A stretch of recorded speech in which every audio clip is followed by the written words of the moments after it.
Okay, so hello everyone. In this video, we will talk about engine displacement. Now, a lot of people have seen this like 2.5 diesel engine, 1.5, 1.7, or 3.0 liter engine. But what does that exactly mean? So in this video, we'll talk about that and how to calculate engine displacement. Now, numbers like this actually refers to the overall volume capacity of all the cylinders a particular engine can hold, or is referred to as swept volume. Meaning, if it's a four-cylinder engine, 1, 2, 3, 4, then the overall volume that all four cylinders can hold. But you only measure it with the actual available space that air can actually occupy inside each cylinder. Because bear in mind, half of the space inside the cylinder, you see, is occupied by the piston itself. So the way you measure engine displacement is measure the inside diameter of the cylinder and measure the length of piston stroke. Meaning the piston should be at BDC or bottom dead center. At the lowest point, the piston travels down the cylinder. Okay? And measure that, and that is the length of your piston stroke. But you don't actually measure it with a ruler, okay? Ideally, you would want to use at the very least a digital caliper or a set of telescopic gauge like this one. And if you want to have a more precise measurement, you can use a dial bore gauge. I already have a video as to how to use this one, and I'll post a link of that in the description below. So assuming you already have your measurements like bore diameter and piston stroke, okay, at BDC, bottom dead center, like this one, see, 92 by 93.8 for 2 kD FTV, or more commonly known as D4D, 2.5 diesel engine. So this is the formula and how to calculate it.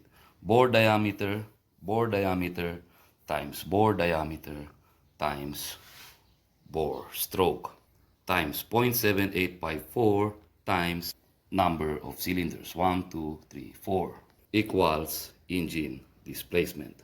So we have here 92 by 93.8. This is in metric, by the way, okay, for each cylinder, which equals to 2,494 cubic centimeters. So let's calculate that, okay? Bore diameter times bore stroke times 0.7854 times number of cylinders, okay? So 92 times 93.8 times 0.7854 times number of cylinders equals to 2,494. See? 2,494, 2,494. So let's do that again. 92 times 93.8 times 0.7854, 623 cc for each cylinder. And because we have 4 times 4, 2,494. See? Hold on. 2,494. So these are the dimensions for a 45.6 diesel engine, also 2.5. We have 91.1 by 95, okay, which equals to 2,477 cc, which is slightly smaller than the D4D or 2KD FTV, which is 2,494, okay. This is 2,477 cc.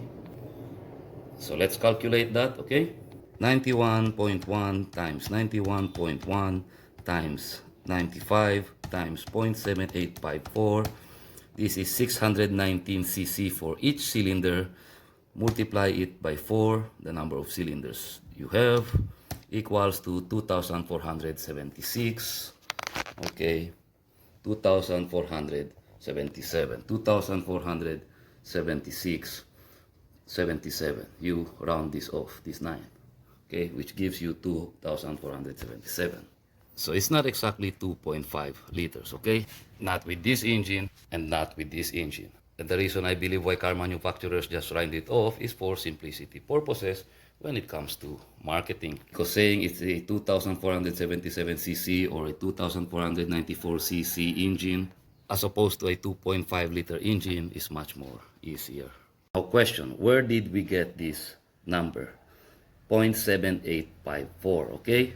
Now 0.7854 is simply the value of pi, which is 3.14159 divided by 4 equals to 0.7854. I'll show you.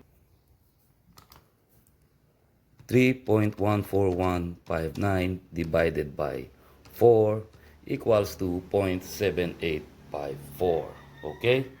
So anyway, I do believe that's it. That's how you calculate engine displacement. Now, if you want to, you might want to take a screenshot of this. That's so you will have this formula. Okay?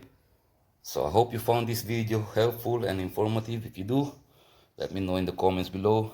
Like, share, subscribe if you want to. Only if you want to, and as always, thank you for watching.